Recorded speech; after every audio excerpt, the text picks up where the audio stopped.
வாங்க இந்த சூப்பரான வெண்டைக்காய் சாம்பார் எப்படி பண்ணலாங்கிறத பார்க்கலாம். ஆர் மஞ்சுளாஸ் கிச்சனுக்குள்ள போகலாம்.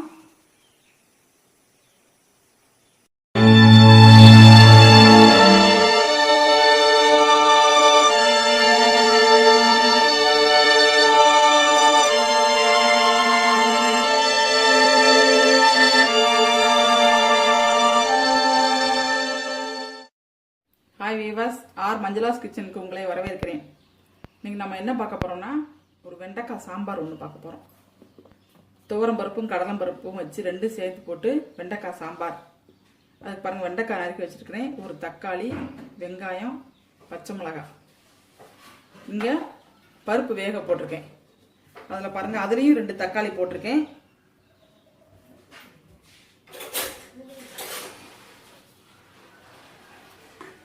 பாருங்க, இதுலயும் தக்காளி, கடலைப்பருப்பு, துவரம் பருப்பு.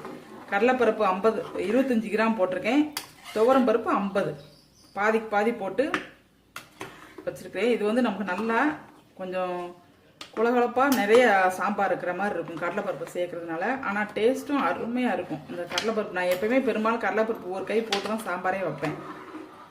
அது வந்து ஹோட்டல் ஸ்டைல்னு சொல்லுவாங்க, அப்படிதான் சாம்பாரே வைப்பேன். இப்போ பாருங்க, இதெல்லாம் மஞ்சள் பொடியும் தக்காளி, இதில் 2 தக்காளி, சின்ன தக்காளி 2 எடுத்து போட்டிருக்கேன். அதில் வந்து கொஞ்சம் தக்காளி, ஒரு தக்காளி வதக்குறதுக்காக வச்சுருக்கேன். இப்போ இதில் கொஞ்சமாக உப்பு, இதுக்கு தேவையான உப்பு மட்டும் போட்டுடலாம். இது நல்லா வேகட்டும். இப்போ பாருங்க, இன்னொரு குக்கரில் எண்ணெய் ஊற்றி வச்சுருக்கேன். அதில் ஒரு 1/4 டீஸ்பூன் வெந்தயம், ஒரு 1/4 டீஸ்பூன் சீரகம்,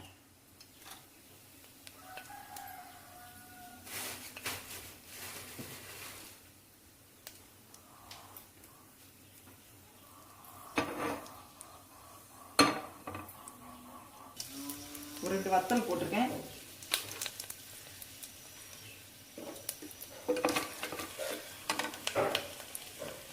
பச்சை மிளகாய்,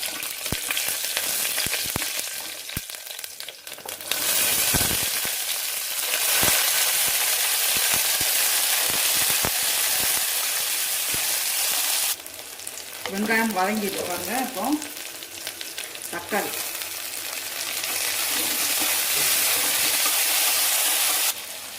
இப்போ தக்காளி கொஞ்சம் வதங்கிட்டு இப்போ வெண்டைக்காய். இந்த வெண்டைக்காய் வந்து ரொம்ப வாடின வெண்டைக்காய் தான். நான் வாங்கிட்டு வந்து இப்போ 4-5 நாள் ஆயிடுச்சு. அதனால இது வந்து விழுவிழுப்பு தன்மை அவ்வளோவா வராது. அப்படி உங்களுக்கு ஃப்ரெஷ்ஷான வெண்டைக்காய்னா நீங்கள் தனியாக வதக்கி போட்டுருங்க, ஓகேயா?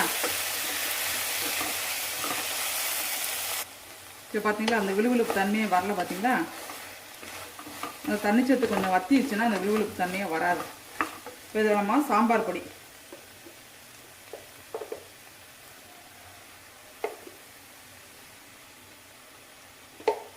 ரெண்டு ஸ்பூன் சாம்பார் பொடி போட்டிருக்கேன்.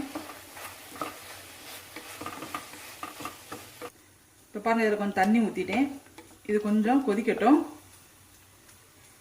இதுக்கு உப்பு போட்டுடலாம். இப்போ பாருங்க, சாம்பார் தாளிச்சு விட்டுலாம். கடுகு, 2 உளுந்து போட்டிருக்கேன், சீரகம் போட்டிருக்கேன்.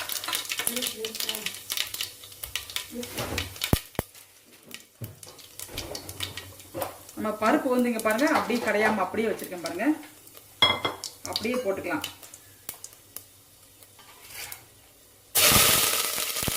கருவேப்பிலை போட்டுருக்கேன். இப்போ நம்ம முதல்ல காய்கறியை ஊற்றிடலாம். இப்போ பாருங்க, பருப்பையும் ஊற்றிடுவோம். பருப்பு கடையவே வேண்டாங்க, அதாமும் ஃபுல்லாக மசிஞ்சுக்கிறோம்.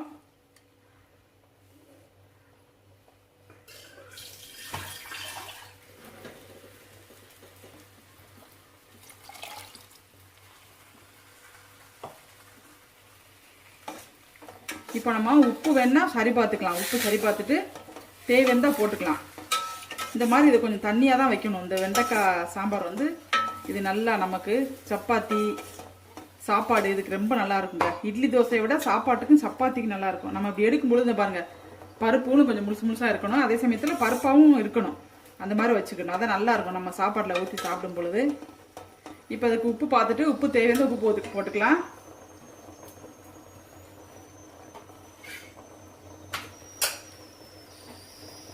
கொஞ்சம் உப்பு போடணும். போட்டு ஒரு கொதி வந்தோடனே மல்லி இலை போட்டு இறக்கிடலாம். இப்போ நம்மளுக்கு நல்லா கொதி வந்துருச்சு. இதில் மல்லி இலை மட்டும் போட்டுட்டு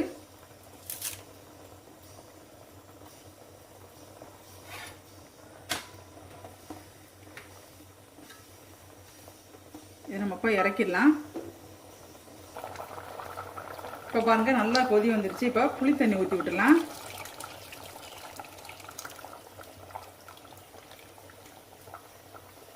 புளி தண்ணி ஊற்றி ஒரு கொதி வந்தவுடனே நம்ம இறக்கிடலாம். மூடி வச்சிடலாமா? இப்போ நம்மளுக்கு சாம்பார் ரெடி ஆயிடுச்சுங்க. நம்ம இதை இறக்கிடலாம். இப்போ பாருங்க வெண்டைக்காய் சாம்பார் ரெடி ஆயிடுச்சுங்க. பார்க்கவே கலர்ஃபுல்லாக அழகாக இருக்கு பாருங்க. இந்த வீடியோஸ் நீங்கள் பாருங்கள். உங்களுக்கு பிடிச்சிருந்ததுன்னா லைக் பண்ணுங்கள், ஷேர் பண்ணுங்கள். என்னோட சேனல் சப்ஸ்கிரைப் பண்ணாதவங்க கொஞ்சம் தயவு செய்து கொஞ்சம் சப்ஸ்கிரைப் பண்ணுங்கள். தேங்க்யூ. பாய்.